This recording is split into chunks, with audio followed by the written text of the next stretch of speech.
Hey everybody, Austin here with America and Whiskey. Today on Whiskey and Wheels, or Whiskey on Wheels, we have 8 Oaks, hope I'm saying this right, Straight Penna. I'm assuming that's a abbreviation for Pennsylvania. I don't know, we'll find out. Maybe somebody will correct me because I completely botched it, but Penna Rye Whiskey. 8 Oaks Farm Distillery. They are located in Lehigh Valley, which is about 2 hours northwest of where I'm at here in Philadelphia. Don't really know. Not a geography expert, but I think that's about right. I Googled it. I looked it up. Somewhere up there. I think New Tripoli is technically the city they're in, but they say that they're out of Lehigh Valley rolling farmlands. Anyways, they officially founded in April 2013. Upon founding, there's a lot that goes into creating a distillery. They had to buy barrels, distilling products, bottles, had to go through permit processes. With that, December of 2015 was the first product they rolled off their stills. If you think about that, April, December, 2013, 2015, it's about a year and 8 months. Took a while. Typically, that is the nature of the whiskey business. If you're not a Buffalo Tracer or E.H. Taylor, name any one of the big Maker's Marks, things like that. If you're not one of them, and you're upstart, this is a craft distiller, they're upstart, even to this point, it's still, they're coming up on their 10, I guess, actually, they're getting ready to hit their, decade mark from their foundation point. But it takes a minute, and then you think about it. So this is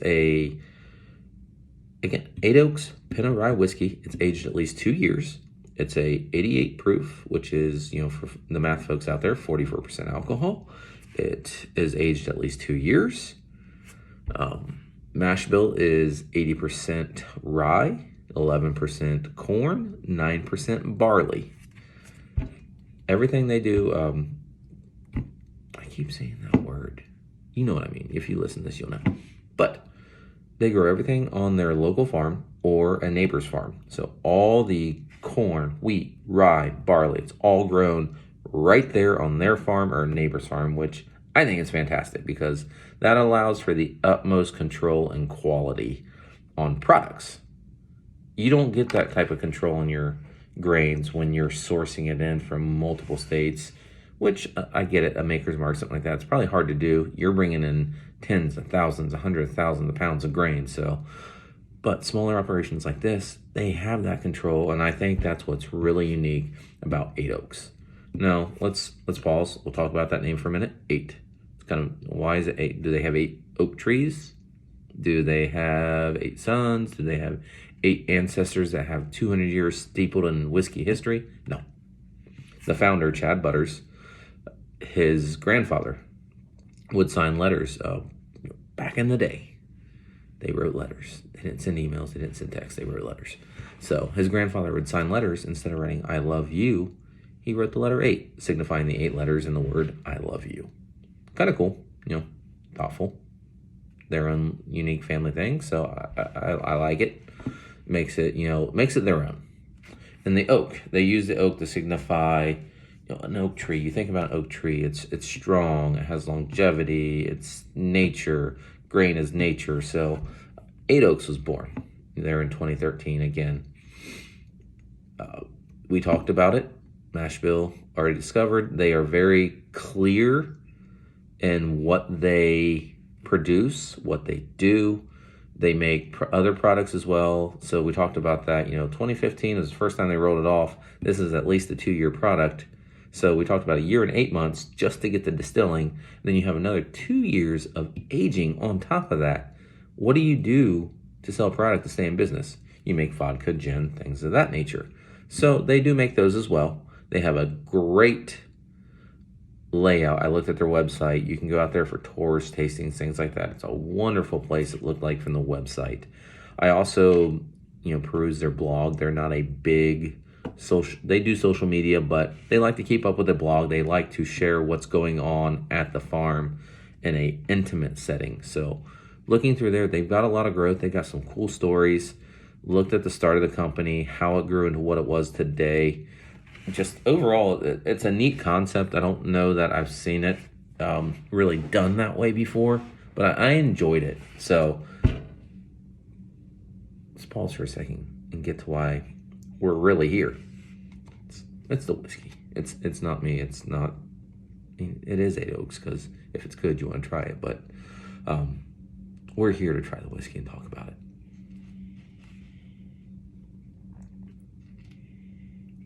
Smells nice, I will admit, and I'll share with you as we get deeper into this. I'll share with you. I cheated a little bit, but it's okay. It's for the good of the of the people, of the whiskey, of finding new whiskeys you like. The rye immediately sticks out. It's not a super spicy rye, and you've heard me on episodes of American Whiskey talk about it. I like high proof. I enjoy high proof. A lot of lower proof stuff I don't typically gravitate towards. But at 88 proof, this is nice. I smell a lot of the rye. I mean, the grain, it smells like you're standing in the middle of a mill, just that's milling down rye. It smells fresh. It's great. There's a little bit, I don't know, maybe caramel. It's a very light caramel. So, but that's there too. It's nice. I'll give it, on the nose, I'm going to give it an 8.5. I really do enjoy the nose. I think as they get some more age on this, if they can move this up to, instead of aged at least 2 years, they start getting a little bit older and more mature in their products. They can get aged up to at least 4 years. They start doing some really special 8-year releases. I think you're going to see some really great complexities, because you're not seeing complexities out here. And I said that word again. I caught myself, but I said it a couple times. There's not a lot of complex things going on here. It's straightforward. It's rye. It's toffee. It's pleasant. 8.5. Let's go to the taste.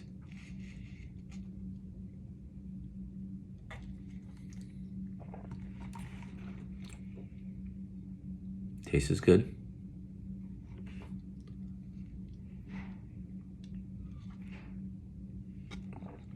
So on the nose, I said light caramel. It's not caramel.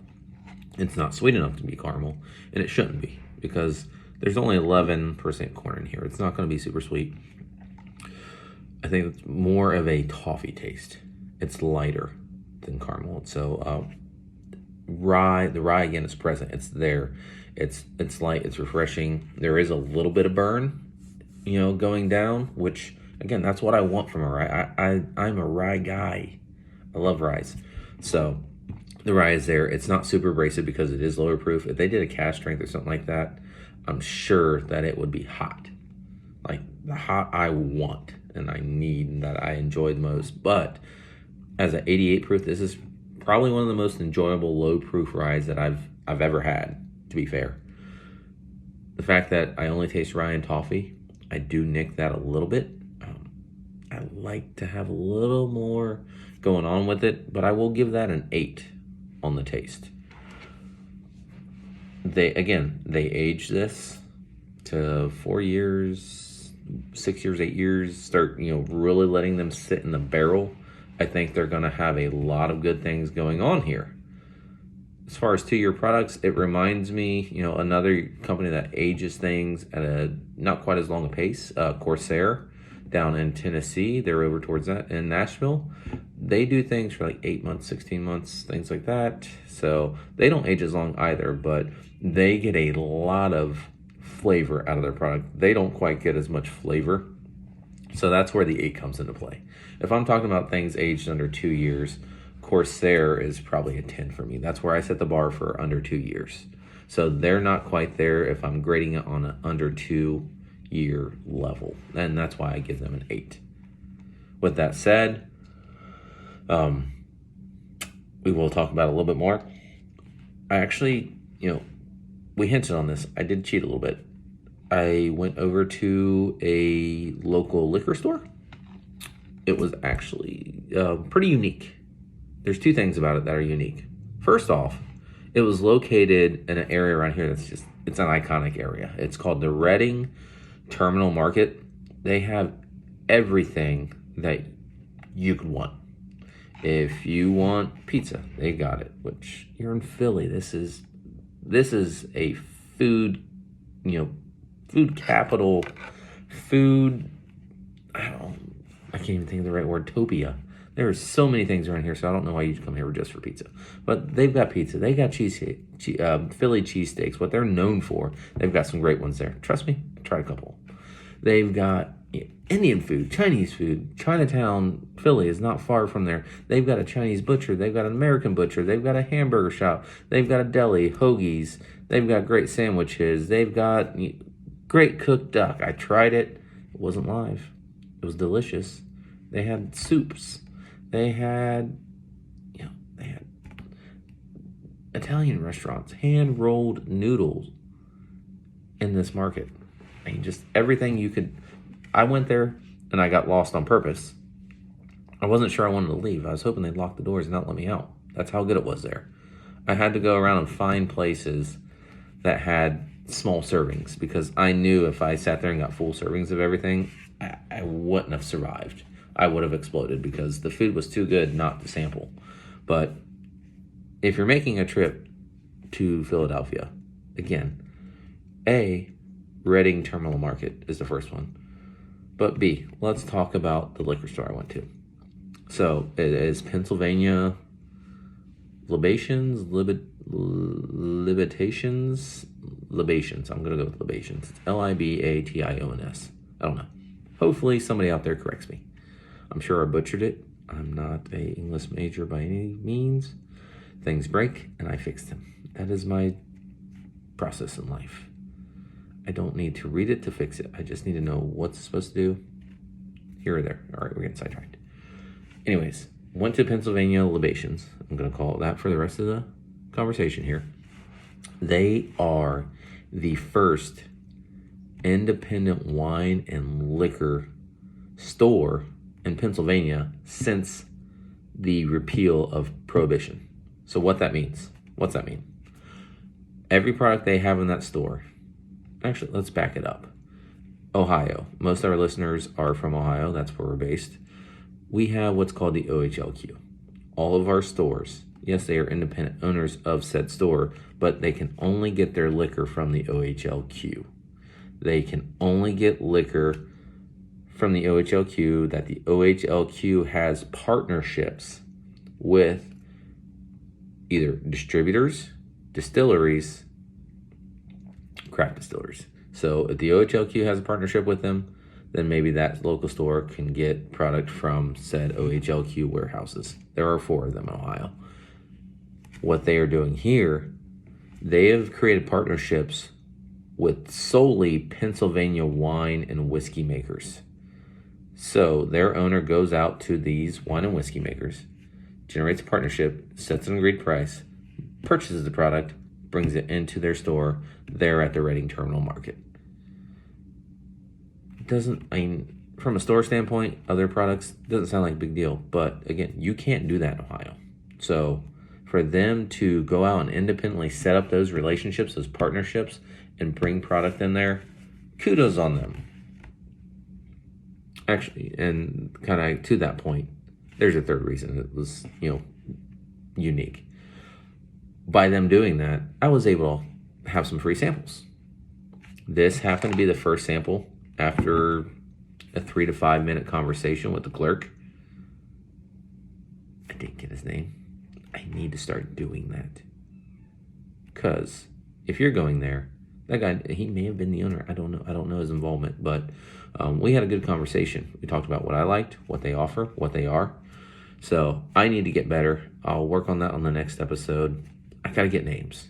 Getting names is important, not just from websites. But anyway, we talked 3 to 5 minutes.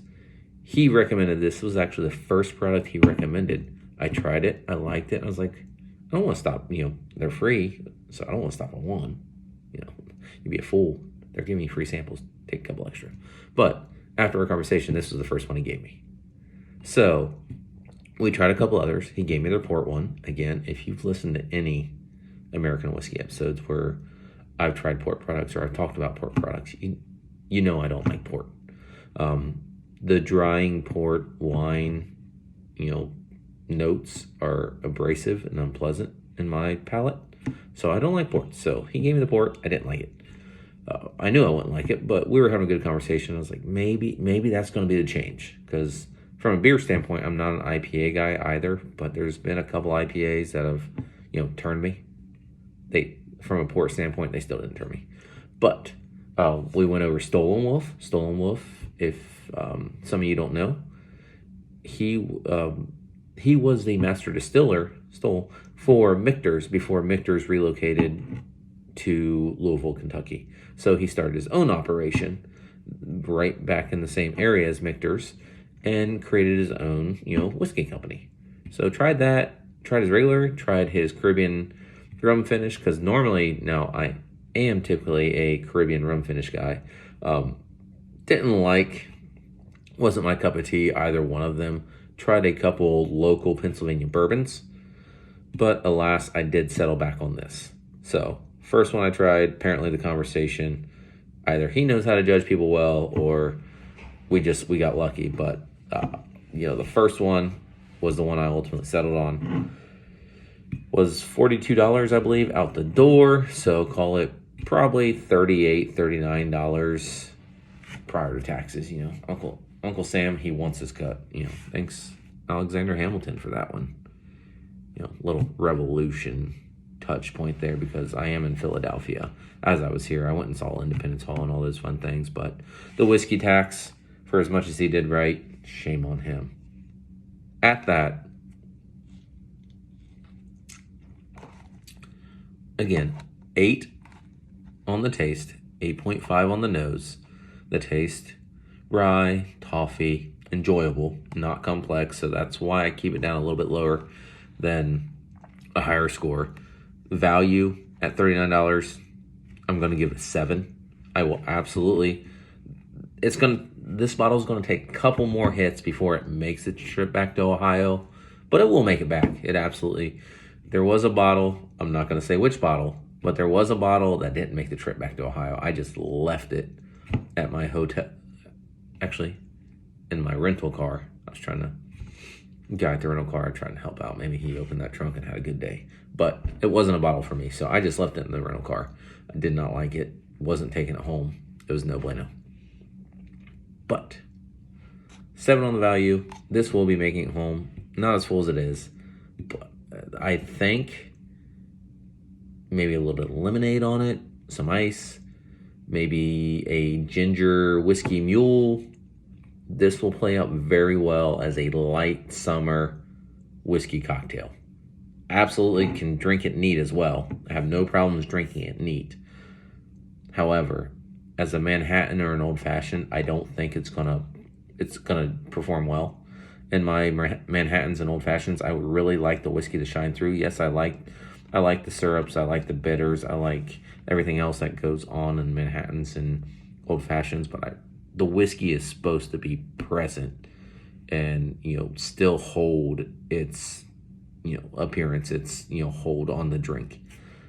This could be a great summertime whiskey, I will say that. So again, I'm Austin on behalf of American Whiskey. This is Whiskey's on Wheels edition 2. Look for me. Our 3rd episode is coming. I will be back with you out in California, specifically San Francisco. We've talked about this. We didn't have Whiskey's on Wheels, but I did a review from, I think it was San Jose, Stanford, somewhere around there. We did a whiskey review there on Gold Bars. It was not good. I did not enjoy it. Nothing about it was pleasant. I don't even think it was that expensive. It wasn't good. But I need your help, listeners, followers. Send us an email to American Whiskey on either Facebook or our email. Give me some recommendations. If you've been there, you've found locations. It doesn't have to be San Francisco based. It can be north. It can be south. It can be anywhere in California, but I don't want to go through another Gold Bars experience. Right now we're two for 2 on Whiskey on Wheels. I want to make it 3 for 3. Granted, we can't always have good reviews. Sometimes there has to be the good with the bad. I'm not going to give everybody a good review for the sake of giving them a good review. Granted, I give at some point, gold bars might be the ones emailing American whiskey. Like, quit giving us bad publicity. But I get it. It's drink it how you like, drink what you like. I just can't see anybody liking that. There was nothing. I looked for a lot of good things in whiskey, and they just didn't have anything. And there was nothing there, short of maybe this is the icebreaker. We need to go find someone that really enjoys wine and let them try that. But I don't see anything there to write home about, talk about. With that said, listeners, help me, California. Next episode, I'll see you there. Austin with American Whiskey. Whiskey on Wheels. Drink it how you like, and cheers.